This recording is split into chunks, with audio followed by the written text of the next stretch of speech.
Here's the top 5 secret website যেখানে আপনি আপনার টার্গেটেড ক্লায়েন্ট খুঁজে বের করতে পারবেন খুব সহজেই। You as a freelancer, digital marketer, graphic designer, web developer or anyone. আজকের ভিডিওটা আপনার জন্য যদি আপনার কোনো স্কিল থেকে থাকে। নাম্বার 1 অ্যামাজন, যেখানে ক্রয় বিক্রয় হয়ে থাকে। এটি মূলত একটি ই-কমার্স সাইট। সো আপনি একজন মার্কেটার অথবা যেকোনো টাইপের ফ্রিল্যান্সার হিসেবে এই প্ল্যাটফর্মে যাবেন। যাওয়ার পরে আপনি যেই ধরনের ক্লায়েন্টের সাথে কাজ করতে চান, তাদের প্রোডাক্ট হতে পারে ক্লোথিং অথবা যেকোনো টাইপের প্রোডাক্ট নিশ হতে পারে। সো আপনি প্রোডাক্ট লিখে সার্চ করবেন। সার্চ করার পরে দেখবেন অনেকগুলো সেলার চলে আসছে, অনেকগুলো প্রোডাক্ট চলে আসছে। সো আপনি সেলার প্রোফাইলে যাবেন, যাওয়ার পরে চেষ্টা করবেন যাদের রিভিউ কম আছে এমন প্রোফাইলগুলোকে খুঁজে বের করার জন্য। আফটার দ্যাট আপনার তাদেরকে রিচ আউট করতে হবে। আপনি তাদের সেলার প্রোফাইলে তাদের social media profile link, website link and অন্যান্য ইনফরমেশন পেয়ে যাবেন এবং চাইলে অ্যামাজনের থ্রুতেই কিন্তু তাদের সাথে কন্ট্যাক্ট করা পসিবল।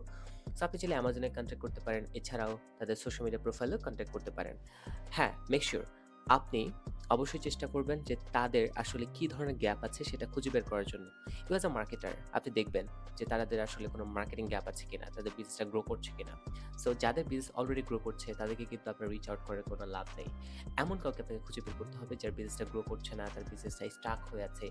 আপনি একজন ডিজাইনার হিসেবে দেখবেন তাদের ডিজাইনটা আসলে কেমন হচ্ছে, ডিজাইনকে আরো বেটার করা পসিবল কিনা। আরো বেটার করলে হয়তো তারা আরো বেটার আউটপুট পেতে পারে।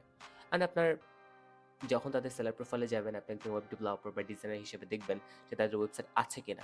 যদি থাকে, তাকে কোনো রিচ আউট করার দরকার নেই। হ্যাঁ, অবশ্যই আপনি দেখতে পারেন যে তাদের ওয়েবসাইটের কোয়ালিটি কেমন, ওয়েবসাইটটা কি সুন্দর কিনা, সবকিছু ঠিকঠাক আছে কিনা। সো যদি ঠিক থাকে তাহলে তো কিছু করার দরকার নেই। নেক্সট ক্লায়েন্টকে আপনি রিচ আউট করবেন। আর যদি কোনো প্রবলেম থাকে অবশ্যই কিন্তু তাদেরকে আপনি আ সেটা রিচ আউট করতে পারেন সোশ্যাল মিডিয়ার থ্রুতে। ওকে? আর যদি ওয়েবসাইট না থাকে সরাসরি ওয়েবসাইট তৈরির জন্য অফার করতে পারেন। That's it. আর নাম্বার 2 eBay, যেটা ঠিক অ্যামাজনের মতোই কাজ করে। আপনি অ্যামাজনের মতোই ঠিক ওয়েবসাইটে যাবেন। যাওয়ার পরে আপনি যেই ধরনের প্রোডাক্ট নিয়ে কাজ করতে চান, সেই প্রোডাক্ট লিখে সার্চ করবেন অ্যান্ড ক্লায়েন্টের সেলার প্রোফাইল চলে আসবে। আপনি এখান থেকে সকল ইনফরমেশন পেয়ে যাবেন। আর নাম্বার 3 Walmart, যা সত্যি অসাধারণ। ঠিক অ্যামাজন অ্যান্ড eBay এর মতোই কাজ করে। এই ওয়েবসাইটেও আপনারা ক্লায়েন্ট পেয়ে যাবেন, প্রচুর ক্লায়েন্ট, প্রচুর ক্লায়েন্ট।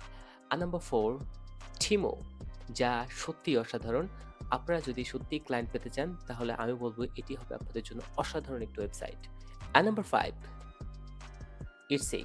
সো Etsy থেকেও কিন্তু আপনি খুব সহজেই আপনার টার্গেটেড নিশ ওয়াইজ কিন্তু ক্লায়েন্ট খুঁজে বের করতে পারবেন খুব সহজে। সো যাদের এই সবগুলো ওয়েবসাইটের লিংক ডাইরেক্টলি ইনবক্সে লাগবে, জাস্ট এই ভিডিওতে কমেন্ট করেন ওয়েবসাইটস, আমি আপনাকে অবশ্যই ডিএম করে পাঠিয়ে দিব। আর হ্যাঁ, make sure you are following me.